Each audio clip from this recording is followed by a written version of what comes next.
কারণ গীতাতে ভগবান শ্রীকৃষ্ণ অর্জুনকে বলছেন, দেখো অর্জুন, 4 ধরনের ভক্ত আমাকে ভজনা করে। একটা হচ্ছে আর্ত ভক্ত, মানে দায়ে পড়ে এসেছে। হয়তো ধরুন ছেলে হয়তো অসুস্থ, ডাক্তার বললো যা ভালো হবে না, ভগবান ভরসা, তখন ঠাকুরের কাছে এসছে। এরকম কত মানুষ যে ঠাকুরের কাছে শুনেছি যদি যাই, যদি ঠাকুর বাঁচাতে পারেন। এরা হচ্ছে আত্মভক্ত, দায়ে পড়ে গেছে। আরেক ধরনের ভক্তের কথা ভগবান শ্রীকৃষ্ণ বলছেন, অর্থার্থী। অর্থার্থী মানে কিছু পেতে এসেছে, যে ঠাকুর দেখো তোমার তোমার দীক্ষা নিচ্ছি, দেখো আমার সংসারটা যেন সচ্ছল হয়, আমার ছেলে যেন চাকরি পায়, মেয়ের যেন ভালো বিয়ে হয়, লাইক দ্যাট এন্ড দিস। আর এক ধরনের ভক্ত ঠাকুর বলছেন, ভগবান শ্রীকৃষ্ণের কথা, গীতার কথা বলছেন যে জিজ্ঞাসু ভক্ত। জিজ্ঞাসু ভক্ত মানে কি, যে তারা ভাবছে তাই তো মানুষ হয়ে জন্মালাম, ওই পশুর মতো শুধু খাওয়া দাওয়া আর মৈথুন করেই শেষ করবো জীবনটা, তাহলে মানুষ হলাম কেন? তাহলে কি সত্যিই কিছু আছে এই পৃথিবীতে শুধু আহার নিদ্রা মৈথুন বাদ দিয়ে? এই জিজ্ঞাসা, এই প্রশ্ন কিছু কিছু মানুষের মনে এসেছে। তখন তারাও কিন্তু ঈশ্বরের কাছে যায়। আর এক ধরনের ভক্ত জ্ঞানী ভক্ত। জ্ঞানী ভক্ত মানে সে বুঝতে পেরেছে এই বিশ্ব ব্রহ্মাণ্ডে কিচ্ছু নেই, একমাত্র নিত্য বস্তুকে দরকার, সবই অনিত্য, আজ আছে কাল বা পরশু থাকবে না। গীতাতে এই সংসারকে বলা হচ্ছে অসত্য গাছ। অসত্য গাছ মানে যা পরশু পর্যন্ত টিকবে না। এই প্রসঙ্গে ভারী মজার কথা মনে পড়ছে, যাজ্ঞবল্ক্য মুনি ঋষি, তিনি যখন বনবাসে যাচ্ছেন, তার 2 স্ত্রী কাত্যায়নী এবং মৈত্রী, বনবাসে যাওয়ার আগে তিনি বলছেন যে আমার যা ধন সম্পত্তি আছে আমি তোমাদের মধ্যে ডিস্ট্রিবিউট করতে চাই, কে কি নেবে বলো। তো কাত্যায়নী চাইলেন তার যা ইচ্ছা। এবার যাজ্ঞবল্ক্য তার দ্বিতীয় স্ত্রী মৈত্রীকে জিজ্ঞাসা করছেন, তুমি কি চাও? মৈত্রী বললেন যে আপনি যে ধন সম্পদ আমাকে দেবেন বলছেন, এদিকে আমাকে অমৃত দিতে পারবে, এটাকে আমাকে মৃত্যুর পরপারের কথা বলতে পারবে, এটাকে আমাকে অমর করতে পারবে, এটাকে আমাকে নিত্য বস্তু দিতে পারবে, এটাকে আমাকে অপরিবর্তনীয় বস্তু দিতে পারবে? যদি না, তা পারবে না।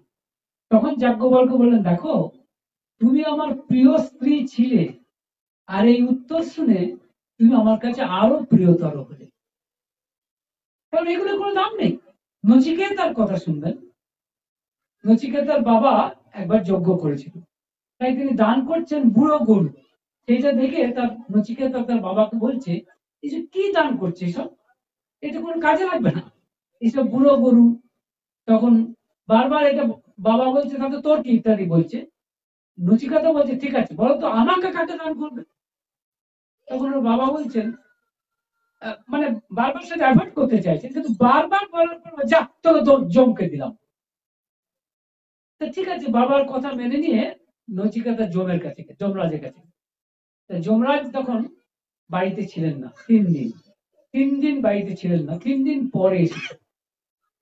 যমরাজ তখন নচিকেতাকে বলছেন, আরে তুমি আমার অতিথি, তোমাকে আমি 3 দিন বসিয়ে রেখেছি, অন্যায় করে ফেলেছি, তো তোমাকে আমি 3টি বর দিতে চাই, তুমি কি চাও বলো। নচিকেতা বলেছিলেন, প্রথম বর চাই যে আমার বাবা কিন্তু রাগের মাথায় আমাকে বলে ফেলেছিলেন যে যমের কাছে যাও, তো বাবা আমার কষ্ট পাচ্ছেন, তো তাই বাবা যেন কষ্ট না পান। যমরাজ বলছেন, ঠিক আছে তথাস্তু, আর কি বর চাও। এবার নচিকেতা যে চাইলেন, বললেন মৃত্যুর পরপারের খবর আমি জানতে চাই,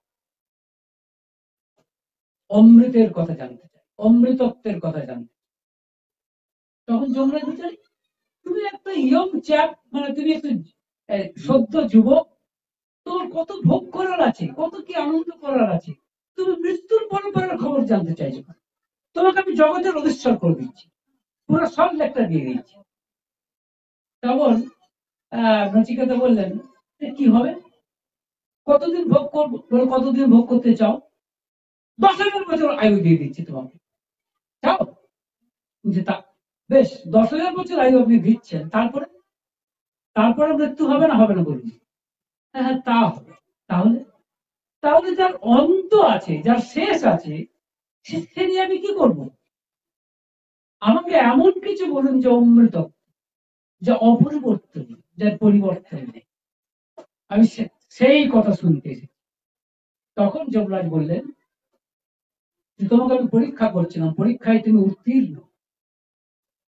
ঠাকুরের ক্ষেত্রে দেখুন, ঠাকুর সদ্য বিবাহ করেছেন বড় মাকে।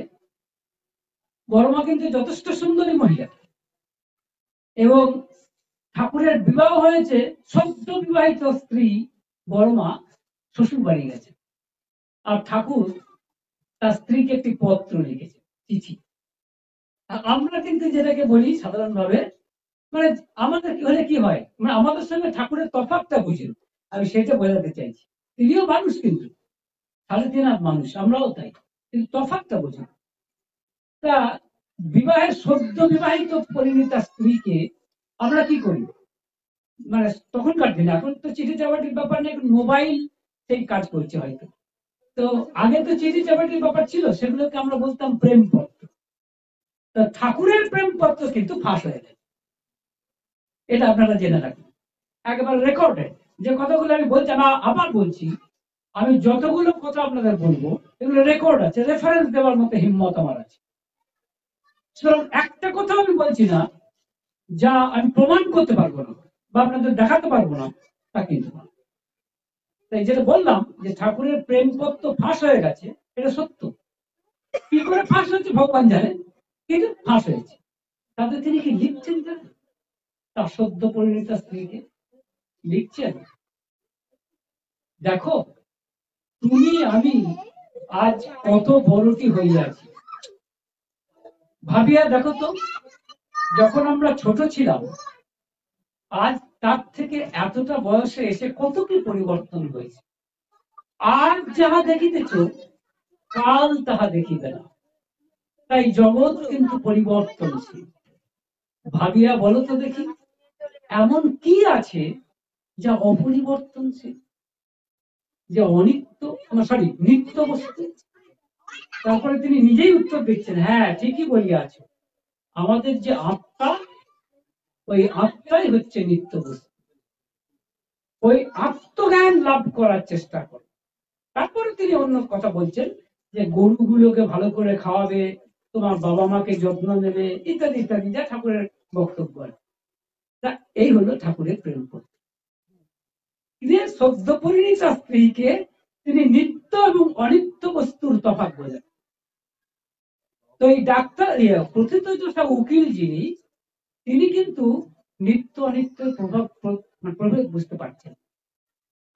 আজ আমার অন্য কথা বাদই দিন, ধন সম্পত্তির কথা বাদই দিন, আমার শরীরটা থাকবে কি চিরকাল? যা নিয়ে আমি ফুটানি করছি, যে ক্ষমতায় আমি কথা বলতে পারছি, সে ক্ষমতাও কিন্তু আমার নয়, মনে রাখবেন, সেটাও তারই দেওয়া, অথচ মনে করছে আমার নিজের দেওয়া। তো সেটাও আমি চিরকাল থাকবে না, ইম্পসিবল, আমি চিরকাল রাখতে পারবো না। তাই দেখবেন মান্নাদের একটা গান ছিল, যে বাঁচিতে চাই না আমি 1000 বছর প্রেমহীন ভাবে, অনেকটা এরকম, মানে প্রেমহীন 1000 বছর আমি বাঁচতে চাই না। তাই প্রথিতযশা উকিলটি যেটা কি বলতে চাইছে, যে আমি খুব ভালো স্বাস্থ্য চাই, আমার চারিদিকে শান্তি আছে, আমার প্রচুর পয়সা ইনকাম করি, আমার ধন সম্পত্তি এভরিথিং ইজ দেয়ার, সুতরাং আই এম হ্যাপি, আমার ভগবানকে তো দরকার নেই। তার মানেটা কি, সে অনিত্য বস্তু নিয়েই খুশি। এই অনিত্য বস্তু নিয়ে যারা খুশি, তারা দুর্ভাগা, তারা সুখী নয়, তারাই হচ্ছে প্রকৃত দুঃখী। তাই ঠাকুর, বললাম মুখটা কালো হয়ে গেল কেন, উত্তর দিলেন কেন? তার কারণ এর মধ্যে কোনো অভাব বোধই হচ্ছে না। নিত্য বস্তুকে পাওয়ার অভাব বোধটুকুই যদি না হয়, তাহলে কি হলো, কোনো লাভ হবে না কিন্তু। তবে ধরুন এখানে যেমন আপনারা এসেছেন, আপনারাও যে সবাই নিত্য বস্তুর খোঁজে এখানে এসেছেন তা হয়তো নয়, কিন্তু তবু এখানে আসার একটা উপকারিতা আছে। সেই উপকারিতাটা কি জানেন? ঠাকুর যেটা বলছেন পিপুল বাবার কথা, পিপুল বাবা কথা বলেছেন ঠাকুর যে তার ঈশ্বরের নামে চোখে জল আসতো না। তাই তিনি ভাবলেন আরে সবার কত ঈশ্বরের নামে চোখে জল আসে, আমার আসছে না, যে ঠিক আছে কাজ করা যায় নাকি। লঙ্কার গুঁড়োকে নিয়ে তিনি চোখে চোখে ছুটছেন। ওই লঙ্কার গুঁড়োর দরুন চোখ দিয়ে জল বেরোচ্ছে, এই বলে তিনি ওই ঈশ্বরের নাম করে কান্নার চেষ্টা। এই করতে করতে হলো, অর্থাৎ অভ্যাস করতে করতে হয়, অভ্যাস করতে করতে টান আসে। আর টান যখন আসে, অর্থাৎ আপনারা যে এসেছেন, আপনারা সবাই জেনে এসেছেন, না জেনে এসেছেন, ভালোবেসে এসেছেন বা দায় করে এসেছেন আমি জানি না, কিন্তু একটা উপকার কিন্তু হয় সৎসঙ্গ অধিবেশনে। কথা শুনলে, যদি শোনেন সত্যি সত্যি, না শুনলে কিছু বলার নেই, কারণ সেটা আপনার ব্যক্তিগত ব্যাপার, শুনবেন কি শুনবেন না, তাহলে কিন্তু ঠাকুরের প্রতি একটা টান আসে। আর এই টানটাই আসে, তার কারণ ঠাকুর এক জায়গায় বলছেন, ভারী চমৎকার এটি বলেছেন, এটা শুনে রাখুন। এইটা আজকে করোনা চারিদিকে, হ্যাঁ, এর থেকে বাঁচাবার জন্য এই যে যারা বললেন ঠাকুর বাঁচাবেন 22 তারিখ, ঠাকুর বাঁচাবেন এটা হয়তো ঠিক, কিন্তু ঠাকুরের নিজের কথা কিন্তু আলাদা। ঠাকুর বলছেন যে ভগবান কাউকে রক্ষা করতে পারেন না, ভগবানের প্রতি টানটাই তোমাকে রক্ষা। একটা উদাহরণ শুনুন, তাহলে বুঝতে পারবেন। এই যে একটু আগে দাদা বলছিলেন দেওঘরের কাছে কাস্টার্ড শহর বলে একটা শহর, ওই 4-5 কিলোমিটার দূরে আর, ওখান থেকে একটু মা এসেছেন ঠাকুরের কাছে, তারা আবার পায়ে বাপ, তা কষ্ট করে এসেছেন, তা এসে প্রণাম করে বলছেন, কথা বলছেন, তা ঠাকুর বলছেন তুই কোথা থেকে আলি, ওই যেমন পাবনার ভাষায় বলেন ঠাকুর। তা বলছেন আজকে কাস্টার্ড টাউন থেকে আমি এসেছি, আপনার অনেক দিন ধরে আপনাকে দর্শন করার ইচ্ছা, তা আজকে সুযোগ পেয়েছি আপনার কাছে এসেছি। তখন ঠাকুর বলছেন তা কি করে এলি, বলে আগে হেঁটে এসেছি। বলিস কি, তুই বললি তোর পায়ে বাতের ব্যথা, হেঁটে এসেছিস এতদূর। তখন ওই মাটি বলছেন আজকে আপনার দয়াই আসতে পেরে। ঠাকুর বললেন আমার দয়াই নয়, আমার প্রতি টানটাই তোকে এখানে নিয়ে এসে, বোঝার চেষ্টা করুন, আমার প্রতি টানটাই তোকে এখানে নিয়ে এসে। তা দেখুন, এই যে একটু আগে বলছিলাম যে ভগবান কিন্তু কাউকে রক্ষা করতে পারেন না, ভগবানের প্রতি টানটা আমাদের রক্ষা। তার কারণ একটা প্রশ্ন স্বাভাবিকভাবে উঠতে পারে যে ভগবান যদি দয়ালু হন এবং তিনি যদি সর্বশক্তিমান হন, তাহলে আমাদের সবাইকে তিনি বিপদ থেকে রক্ষা করে দিচ্ছেন না কেন? কোন না হচ্ছেই বা কেন? আমার না হোক আরেকজনের তো হচ্ছে, তাও তো মানুষ। কিন্তু একটা উদাহরণ দিই, তাহলে বুঝতে পারবেন। একজন বিজনেসম্যান, তিনি ঠাকুরের দীক্ষিত, ওই দেওঘরের ঘটনা, দেওঘরের যেতে গেলে যোশীজি স্টেশন হয়ে নামতে হয়। যোশীজি স্টেশনে উনি কলকাতা আসছেন, তো ওনার সব জিনিসপত্র ভেন্ডারে রেখেছেন এবং স্টেশনে উনি উঠছেন। একটু আগে আমরা ঠাকুরের কাছে গিয়ে ঠাকুরের কথাবার্তা শুনে এসেছেন, তারপরে উনি আসছেন বইয়া কি বলে স্টেশনে বসে আছেন ট্রেন আসার জন্য, এবং তিনি মনে মনে নাম করছেন, আর ঠাকুরের ওই মূর্তি অর্থাৎ ঠাকুরের ছবিটি স্মরণ করছেন। ট্রেন এসেছে, ট্রেনে উঠতে যাবেন, হঠাৎ তিনি শুনতে পাচ্ছেন এই নাম বলছি। তখন বলছে কি হলো, কি শুনলাম, তার মালটাল সব আপনার ভেন্ডার এসে দিয়েছে, বিজনেসম্যান, সে কলকাতা যাবে, কিন্তু সে কথা শুনবে না, কি আর ভুল শুনেছি, শুনে কি বলে ও ট্রেনে উঠে গেছে। ট্রেনে উঠে তখন তখন ওঠার পরেও শুনছেন মানে নাম বলছি, কি হলো, হ্যাঁ তো অবাক ব্যাপার, আবার কি করে শুনলাম, কে বলছে সব কথা, কিন্তু উনি স্পষ্ট শুনছেন। তারপরে নেক্সট স্টেশন যখন আসছে, তার আগে মানে স্টেশনটা যেই মানে দাঁড়িয়েছে ট্রেন, তখন একেবারে জোরালো ভাবে এই নাম বলছে, ঠিক এরকম। তখন উনি আর কোনো কথা না শুনে বারবার 3বার ভুল ভুল শুনতে আমি পারি না, নেমে পড়েছেন। তারপরে নেমে ট্রেনটা চলে গেল, তার মালপত্র চলে গেল, সর্বনাশ কি হলো। তারপরে পরবর্তী ক্ষেত্রে উনি শুনলেন যে পরবর্তী স্টেশনে ট্রেনটির অ্যাক্সিডেন্ট, এবং বহু লোক হতাহত হয়েছে। তখন উনি বুঝলেন যে ঠাকুর বাঁচিয়ে দিয়েছেন আমাকে। কিন্তু তখন তার মনে একটা প্রশ্ন উঠেছে। প্রশ্নটা হচ্ছে এই যে ঠাকুর নয় আমাকে বাঁচালেন, কিন্তু যারা মারা গেল তারাও তো ঈশ্বরের সন্তান, তাহলে তাকে বাঁচালেন না কেন ঠাকুর? তাহলে কি ঠাকুর পক্ষপাতদুষ্ট? এই প্রশ্নটা তার মনে এসেছে। তাই তিনি সরাসরি ওখান থেকে হেঁটে আবার চলে গেছেন ওই দেওঘরে, যেখানে ঠাকুর বসে আছেন বড় বাংলায়। তখন বিকেল বেলা, তখন তো কিন্তু অনেক লোকজন আছে, তাই উনি তো পিছনে দাঁড়িয়ে আছেন যে এই প্রশ্নটা করবেন যে ঠাকুর আপনি তো আমাকে বাঁচালেন, আপনার দীক্ষা নিয়েছি বলে, বা আপনার ই করছিলাম, মানে আপনি আমাকে দয়া করেছেন, কিন্তু যারা মারা গেল তারাও তো আপনারই সন্তান, তাহলে তারা তারা মারা গেল কেন? তাহলে আপনি পক্ষপাত কাজ করবেন যে কেবল আমার স্মরণ নেবেন যে সেই তাকেই শুধু বাঁচাবো, আর যে স্মরণ নেবে না তাকে বাঁচাবো না। তখন এই কথাটা জিজ্ঞাসা করবেন ভাবছেন, কিন্তু তার আগেই এক ভদ্রলোক ঠাকুরকে বলছেন, আচ্ছা ঠাকুর, এমন তো অনেক সময় দেখা যায় যে ট্রেনে অ্যাক্সিডেন্ট হচ্ছে, অনেকে হতাহত হয়ে যাচ্ছে, আবার অনেকে বেঁচেও ফিরছে, এটা হয় কেন? তাহলে আপনার নাম নিয়ে আমি দেখেছি অনেকেই বেঁচে আছে। ঠাকুর বললেন, দেখ, মানে অতগুলো সব মনে এ তো আমারই প্রশ্ন, এই প্রশ্নটাই আমি করতে যাচ্ছিলাম যে তখন হচ্ছে যে ঠাকুর বললেন, দেখ, ব্যাপার হচ্ছে যে রেডিও স্টেশন থেকে, মানে ট্রান্সমিশন সেন্টার থেকে সবসময় ট্রান্সমিশন হচ্ছে, কিন্তু তুই যদি রেডিওটা না খুলিস, মানে সেই সেন্টারটা, তাহলে শুনতে পাবি কি? মানে ভগবান কিন্তু পক্ষপাত দুষ্ট নন, কিন্তু আপনি তার সাথে কতটা যুক্ত হবেন তার উপরে নির্ভর করছে যে আপনি মানে তার কাছ থেকে ত্রাণ পাবেন না পাবেন। অর্থাৎ তিনি কিন্তু, অর্থাৎ রামকৃষ্ণদেব বলছেন না যে কেউ আলোর আলোর সামনে বসে টাকা জাল করছে, মানে টাকা জাল করছে, আবার কেউ আলোর সামনে বসে গীতা পড়ছে। আলো কিন্তু কাউকেই না বলছে না, আলো বলছে না যে টাকাটা জাল করছে তাকে আলো বলছে না যে আমি আলো দেবো না, তুই টাকা জাল করছিস আমি তোকে আলো দেবো না, তা কিন্তু তিনি বলছেন না। আর যে গীতা পাঠ করছে তাকেও তিনি বলছেন না যে তুমি গীতা পাঠ করছো তাই তোমাকে আলো দিচ্ছি, তাও নয়। সুতরাং এটা নির্ভর করছে আমার উপর। এইখানে কিন্তু ব্যাপারটা খুব ভালো করে বুঝে নিতে হবে। ঠাকুরের প্রতি টানটাই, হ্যাঁ, সৎসঙ্গে এলে একটা কাজ বোধহয় হয় যে তার প্রতি একটা টান পারে। তাই আমি এইটাই আপনাদের কাছে আমি প্রার্থনা করব এই ঘটনাটি, যে এই সৎসঙ্গে এসে আপনাদের জন্য ঠাকুরের প্রতি টান আসে, আর কিছু দরকার নেই। একটু টান যদি এসে যায় তাহলে কি হতে পারে সেটা শুনে নিন। আপনারা যদি সত্যানুসরণ, আমি খুব বেশিক্ষণ বলবো না, তাও একটু বলি, কারণ সত্যানুসরণে নাম ধ্যান প্রসঙ্গে ঠাকুর একটি কথা বলেছে, সেটাও জেনে রাখেন।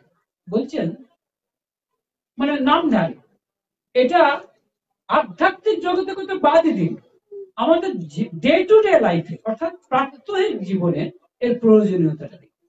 এই নিয়ে আমার একটা ভিডিও, আমার কিছুদিনের মধ্যে বেরোবে, দেখবেন ইউটিউবে, তাই আমার একটা ভিডিও পাবেন। আমি এই ভিডিও করে থাকি এবং কিছু লেখালেখিও করে থাকি, আমার বই টই আছে, দাদা নিয়ে এসেছেন। তা যাতে মানুষ এই কথাগুলো তো বেশিক্ষণ মনে রাখতে পারে না, তা সেই হিসেবে যাতে বাড়িতে গিয়েও যাতে পড়তে পারে। এবং ঠাকুর নিজেও যে তার কথাগুলো আলোচনা প্রসঙ্গে লিখে রেখেছেন দয়া করে, যার ফলে ঠাকুরের সংস্পর্শ পাই আমরা। আলোচনা প্রসঙ্গে যে পাঠ হলো আজকে, তার মানে গিজান ঠাকুর সামনে বসে আছেন, এই সুযোগটা কিন্তু তিনি আমাদের করে দিয়েছেন। তো যাই হোক, এবার বোঝার চেষ্টা করুন, একটু সবাই পারবেন বুঝতে। ঘটনাটা বুঝুন যে ঠাকুরের প্রতি টান হলে কি হতে পারে, আমি শুধু সেইটুকুই বলবো। সেটা কি? ঠাকুর বলছেন, নামে মানুষকে তীক্ষ্ণ করে, আর ধ্যানে ধ্যানে মানুষকে স্থির এবং গ্রহণক্ষম করে।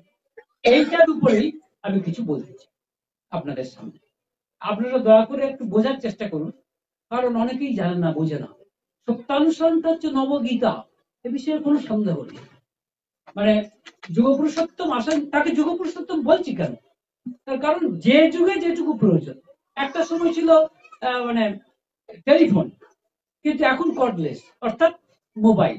এখন কিন্তু এখন আর সেই টেলিফোনের তেমন যুগ নেই, অর্থাৎ যুগের প্রয়োজনে এখন মোবাইল এসেছে। আমি অস্বীকার করতে পারবো, আমি চাই বা না চাই, this is what is required.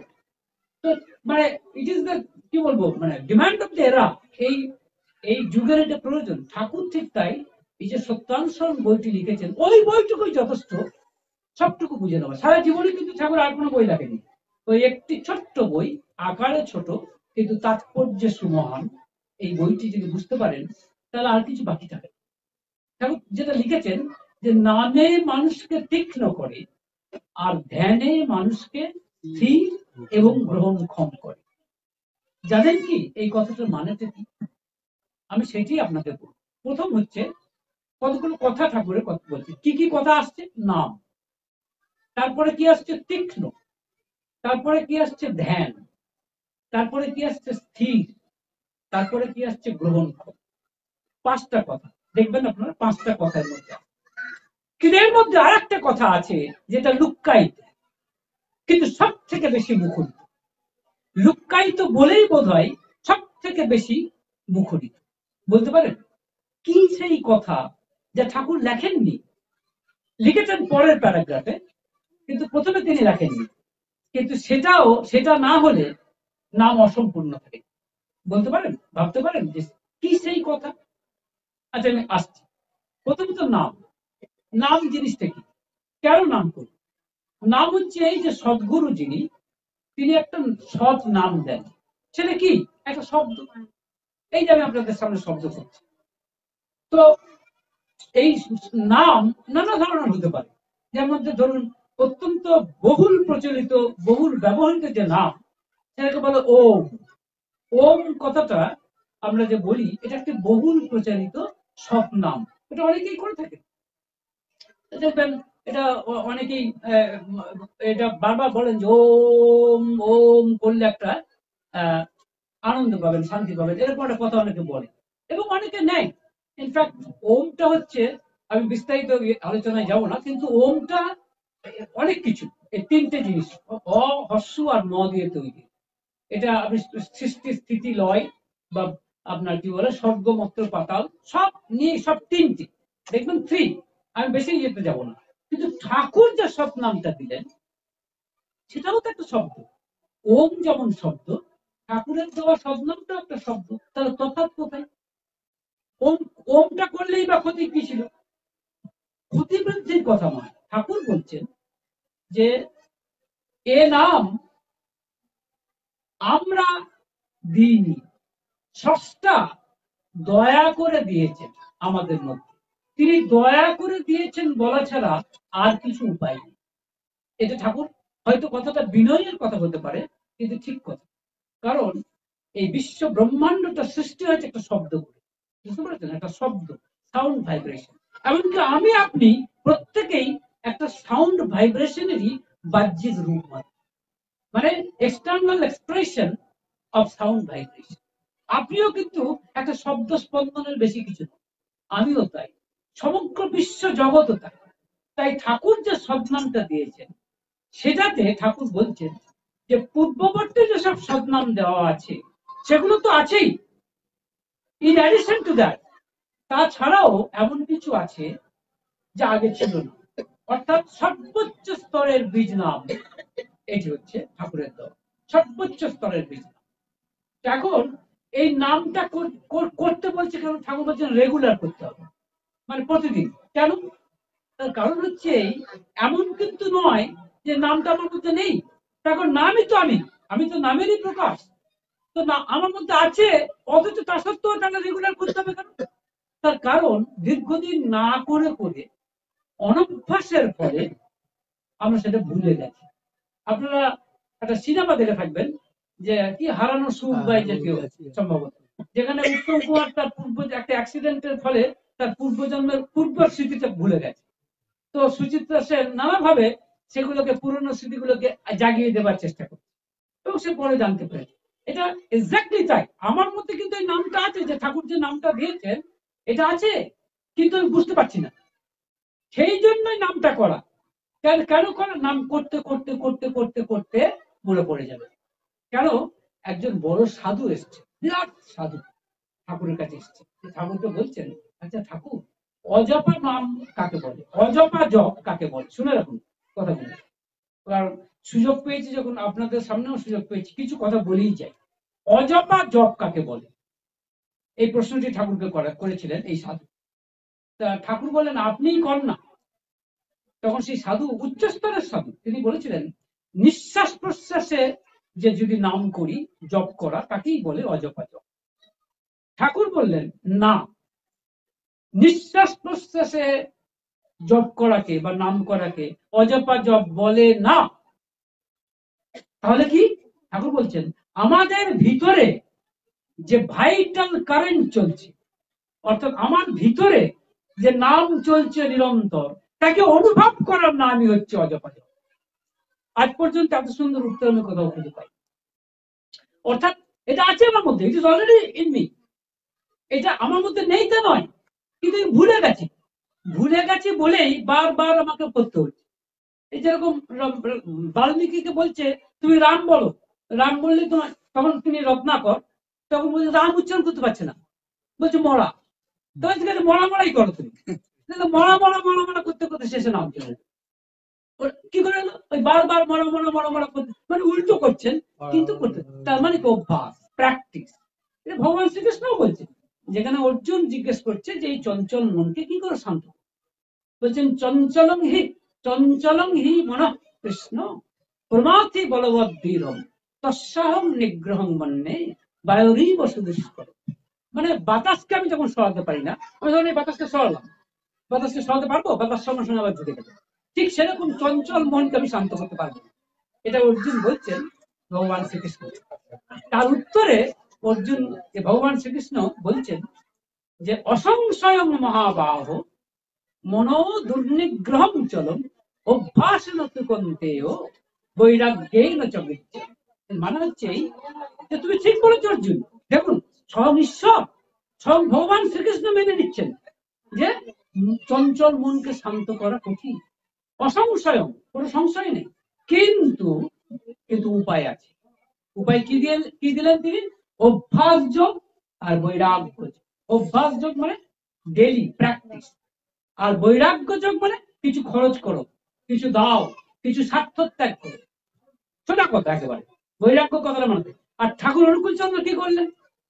তিনি দেখলেন এই যুগের মানুষেরা ও গীতা ফিতা পড়বে না, আর গীতা পড়েও ও বিশেষ সুবিধা হবে না। সেই জন্য ঠাকুর কি করলেন, বলে না, রামকৃষ্ণের ভাই চমৎকার একটা কথা বলেছেন যে 3 ধরনের বৈদ্য আছে। বৈদ্য মানে ডাক্তার। এক ধরনের ডাক্তার কি করে, যে আপনার ওষুধ লিখে দিল, যাও খাও, পথ্য কি হবে না আমি বলবে না। আরেক ধরনের ডাক্তার আছে, বলছে দেখো ওষুধ তুমি খাচ্ছ ঠিক আছে, তার সঙ্গে তোমাকে নিয়মও মানতে হবে। হ্যাঁ, সে হচ্ছে মধ্যম প্রকারের বৈদ্য, রামকৃষ্ণদেব বলছেন। আর উত্তম বৈদ্য কাকে বলছেন? বলছেন যে একেবারে গলাতে টিপে, গলাতে পা দিয়ে টিপে ওষুধ খাইয়ে দিচ্ছে। তার কারণ আমরা হচ্ছে বিকারের রোগী, ভার্চুয়ালি আমরা বিকারের রোগী। বিকারের যে বিকারগ্রস্ত, সে ভালো মন্দ কি বুঝবে? বিকারগ্রস্ত একটা শিশু, সে মাকে বলছে মা আমার নাকটা কি বলে গণেশের মতো হয়ে গেছে। তো মাকে কি বলবে? তাকে জ্বরে জ্বরে বিকার ভুগছে সে, মা বলছে হ্যাঁ ঠিকই বলেছো, তোমার নাকটা গণেশের মতো হয়ে গেছে, তা তুমি মা দুর্গার কাছে প্রার্থনা করো যাতে নাকটা তোমার আবার ঠিক। মা এইভাবে বোঝাচ্ছে, আমরা তো বিকারগ্রস্ত। ঠাকুর কি করলেন?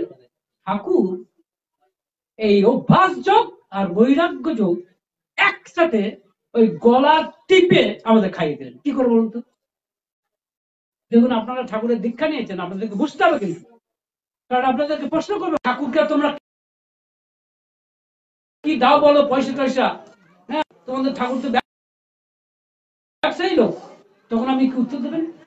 বলবেন এই যে গীতাতে বলছে, ঠাকুরের কথা বাদ দিন, ভগবান শ্রীকৃষ্ণ কি বলছেন?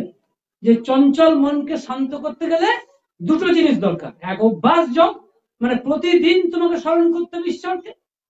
কিসের মাধ্যমে? নামের মাধ্যমে, সদ্নামের মাধ্যমে। আর 2, বৈরাগ্য যোগ। বৈরাগ্য যোগ মানে স্বার্থ ত্যাগ করতে হবে। একদম সোজা কথা। তো ঠাকুর কি ব্যবস্থা দিয়েছেন বলুন? কি ব্যবস্থা দিলেন ঠাকুর? এখন গলাটা টিপে বলছেন না, আমাদের কিন্তু গীতা পড়ার দরকার নেই। ঠাকুর এমন ব্যবস্থা করে দিয়েছেন, তাতেই দুটোই কাজ হয়ে যাবে। বলুন তো কি? ইষ্টবৃত্তি 108। কারণ ইষ্টবৃত্তিটা ডেলি করতে বলছেন ঠাকুর। 30 দিনের দিন মানে করলে হবে না, ডেলি। তাহলে ডেলি করতে গেলে কি মুশকিল? সকালবেলা তো উঠে ঠাকুরের কাছে আমাকে বসতে হবে, যেখানে সেখানে ইষ্টবিদ্যা করতে পারি না। ঠাকুরের কাছে এসে যদি বসতে হয় তার মানে ঠাকুরের মুখের দিকে তাকাতে হবে, সমস্যা। তার মানে কি প্রতিদিন আমাকে ঠাকুরের কাছে আসতে হচ্ছে। কিরকম কল করেছেন ঠাকুর মানে কিরকম তিনি ব্যবস্থাটা করেছেন, একবার বসতে হচ্ছে। আর ইষ্টবিদ্যা মানে আপনার সোপার্জিত কিছু পয়সা আপনাকে দিতে হচ্ছে, মানে আপনি স্বার্থ ত্যাগ করছেন। সোজা কথা, দেখবেন মানুষ বড় বড় কথা বলে, টাকা পয়সার কথা বললে কিন্তু তখন কিন্তু চলে যায় মানুষ। মানুষ কিন্তু কে ভালো মন্দ বোঝা যায় পয়সাতে। সুতরাং পয়সা যখন সে যত পয়সায় দিন আপনি, কমই দিন আর বেশি দিন ইষ্টবিদ্যা হিসেবে, তার মানে ইউ আর স্যাক্রিফাইসিং সামথিং, আপনি কিছু স্বার্থ ত্যাগ করছেন। আর তাহলে কি হলো, অভ্যাস যোগ এবং বৈরাগ্য যোগ দুটোই ঠাকুর ওই ইষ্টবিদ্যার মাধ্যমে কি ব্যবস্থা করে দিলেন, এই করে দিলেন। ফলত আমাদের এই সুবিধাটা হয়ে যাচ্ছে। তাই না? এইবার প্রশ্ন হচ্ছে যে নামে মানুষকে তীক্ষ্ণ করে, বলুন তো কি তীক্ষ্ণ করে? আপনারা সবাই দীক্ষিত মানুষ বা ঠাকুরের দীক্ষিত মানুষ যদি নাও হন, তাতেও এসে যায় না কিছু। একটু বোঝার চেষ্টা করুন যে ঠাকুর কি বলেছে। বলুন, নামে মানুষকে তীক্ষ্ণ করে মানে কি তীক্ষ্ণ করে? শুনে রাখুন উত্তরটা। উত্তর হচ্ছে আমাদের 5টা ইন্দ্রিয় আছে, এই ইন্দ্রিয়গুলোর শক্তি বাড়িয়ে দেয়, তাকেই বলে তীক্ষ্ণ করা। কিরকম? যেমন কি ইন্দ্রিয় আছে? চোখ, যা দিয়ে আমরা দেখি; কান, যা দিয়ে আমরা শুনি; নাক, যা দিয়ে আমরা ঘ্রাণ নিই; জিহ্বা, যা দিয়ে আমরা রসাস্বাদন করি; আর ত্বক মানে চামড়া, যা দিয়ে আমরা স্পর্শ অনুভব করি। এই 5টা ইন্দ্রিয়। তো এই 5টা ইন্দ্রিয়র কিন্তু আমাদের একটা ক্ষমতা আছে, তার বেশি নেই, কিন্তু এই ক্ষমতাটাকে অফুরন্ত ভাবে বাড়ানো যায়। ঠাকুর এটা বলছেন আলোচনা প্রসঙ্গের 8 নম্বর পেজে আপনারা পাবেন, আলোচনা প্রসঙ্গে 2, দ্বিতীয় খণ্ডে। কি লিখছেন জানেন ঠাকুর? ঠাকুর তো লেখেননি, ঠাকুর বলেছেন, বলছেন যা আমরা দেখি না, যা আমরা শুনি না, যা আমরা ইন্দ্রিয় দিয়ে অনুভব করি না, তা যে নেই তা নয়।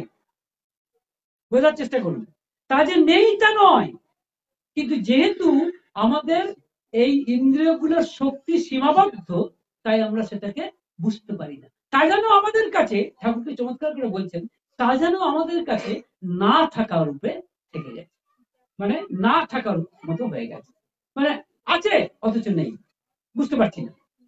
কিন্তু যদি নাম করেন তাহলে সেই তীক্ষ্ণ আপনি পারবেন, তীক্ষ্ণ হবে।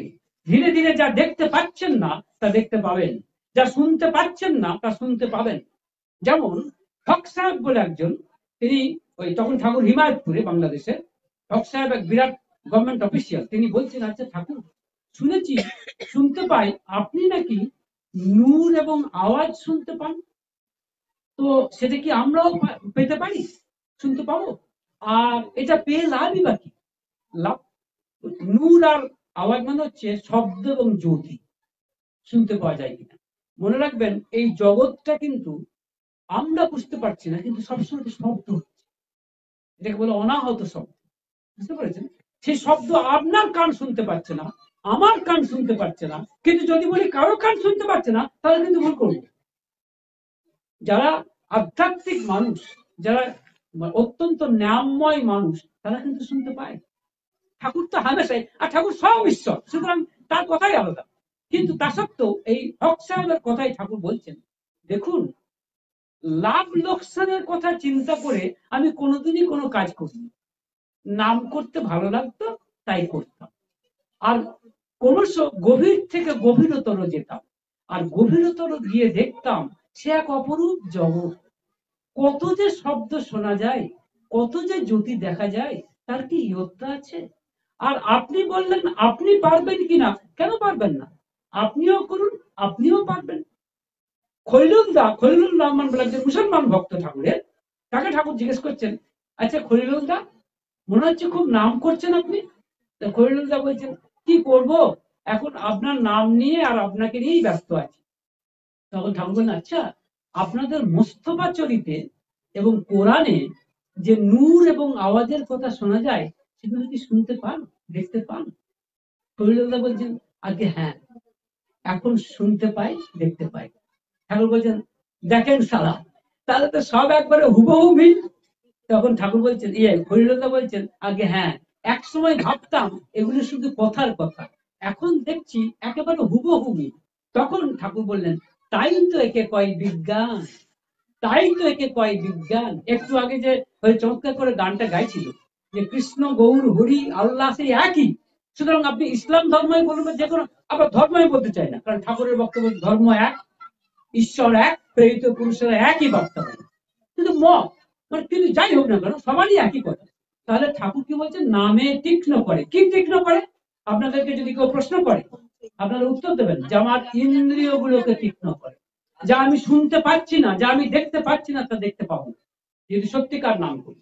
দুই, আর ধ্যানে কি করে না স্থির এবং গ্রহণক্ষম।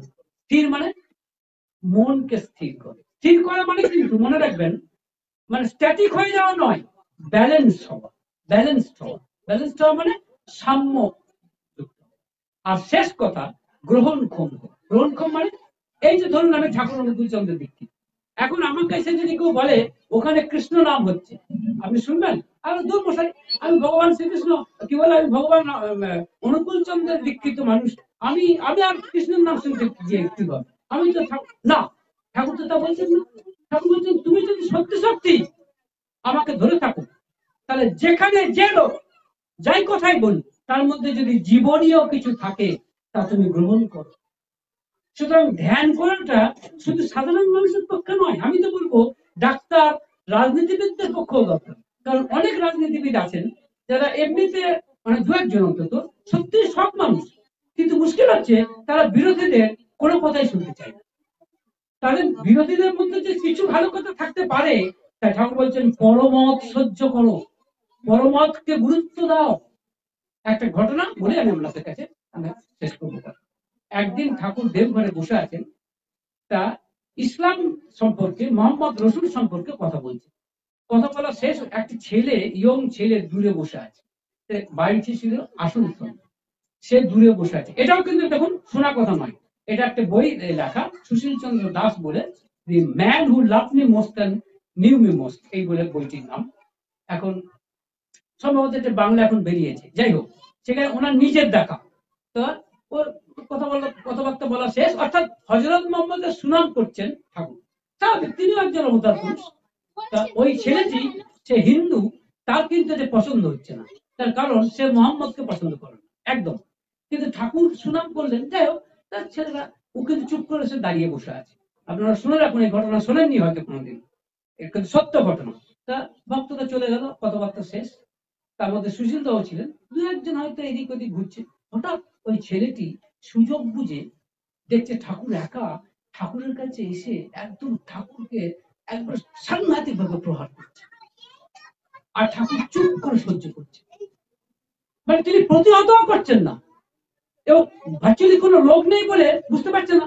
অনেক পরে সুশীলদার মধ্যে দু একজনের সঙ্গে দেখা হচ্ছে, দেখতে পেয়েছে, সঙ্গে সঙ্গে তারা গিয়ে একদম তাকে ধরে, জাপটে ধরে এগুলো সঙ্গে সঙ্গে ঠাকুর খবরদার, ওকে কিন্তু একদম কিছু, কারণ ভক্তরা অত্যন্ত রেগে গেছে যে একটা ঠাকুরকে প্রহার করছিল। ঠাকুর খবরদার কি করবি না। তারপরে তাকে বুঝিয়ে টুঝিয়ে ঠাকুর আনন্দ বাজার খাইয়ে তারপরে তাকে ছাড়বে। সেই ছেলে অবশ্য পরে এক বিরাট মানে ঠাকুরেরই ভক্ত হয়েছিল, সেটা অন্য কথা। কিন্তু ঠাকুর পরমতকে তার পছন্দ হয়নি বলে যে ঠাকুরকে প্রহার করছে, ঠাকুর সহ্য করছে। তার মানেটা কি? তার মানে হচ্ছে গ্রহণক্ষম করা, নামের এমনই শক্তি, সরি ধ্যানের এমনই শক্তি যে গ্রহণক্ষম করা, অর্থাৎ মানুষকে রিসেপটিভ করে। অন্য ঠাকুরের সম্পর্কে মনে করুন নিন্দা করছে, তো নিন্দা করছে, আমি সেটা সহ্য করতে পারছি না, ঠিক আছে তুমি বলো, লেট ইউ সে, তুমি বলতে, আমি সহ্য করবো, দেখে পারি কিনা দেখলাম। না এরকম তো, হ্যাঁ দেখলাম, এরকম অনেক আছে, তো উদাহরণ অনেক। যাই হোক, এইবার আমি শেষ করছি আপনাদের। অর্থাৎ আমি যদি ঠাকুরের, আমার ঠাকুর কিন্তু বলেছেন যেখানে কৃষ্ণ নাম হবে, যেখানে শ্রী চৈতন্য দেবের নাম হবে, যেখানে হযরত মুহাম্মদের নাম হবে, তুমি যাবে। সেখানে যদি জীবনীয় কিছু পাও, অ্যাকসেপ্ট করবে। এমনকি তোমার বিরোধী মানুষ, সেও যদি তোমার সম্পর্কে সমালোচনাও করে, আর সেই সমালোচনার মধ্যে জীবনীয় বলে যদি কিছু থাকে, তুমি তা গ্রহণ করো। সুতরাং গ্রহণক্ষম করে এই ধ্যানে। আর একটি লাস্ট কথা বলেন তো, আমি যে প্রশ্নটি রেখেছিলাম আপনাদের কাছে, যে নামে মানুষকে তীক্ষ্ণ করে আর ধ্যানে মানুষকে স্থির এবং গ্রহণক্ষম করে, তাতে পাঁচটা কথা বলেছিলাম: নাম, তীক্ষ্ণ, ধ্যান, স্থির, গ্রহণক্ষম। আর একটা কথা এখানে বলা নেই, অথচ সাংঘাতিক ভাবে মুখরিত। সেটা কি বলুন? নাম। অর্থাৎ হ্যাঁ, অর্থাৎ আপনি কার নাম করবেন ধ্যানে, কাকে ধরবেন? অনেকে দেখবেন যারা বোঝে না সোজে না, তারা এই মোমবাতির আলোর দিকে তাকিয়ে থেকে মনকে কনসেন্ট্রেট করতে পারে। এটাকে কনসেন্ট্রেশন বলে না, ঠাকুরের কথা এটাকে বলছে ফিক্সেশন। তারপর এটা এটা ক্ষতি হয়ে যাবে, কোনো লাভ হবে না। তাই কাকে ধ্যান করবেন আপনি? অর্থাৎ নামই কে চাই। নাম শুধু এমনি হবে না, নামই কে চাই। নামই কে? সুতরাং তার ছবিটাকে দরকার। এখন তো তাকে পাবো না আমরা। তার ছবিটাকে আমার এই আজ্ঞা চক্রে, অর্থাৎ দুটো ভ্রুর মাঝখানে আমাকে পজিশন রাখার চেষ্টা করবে। তাকে রেখে আমাকে ধ্যান করতে হবে। বুঝতে পারছেন?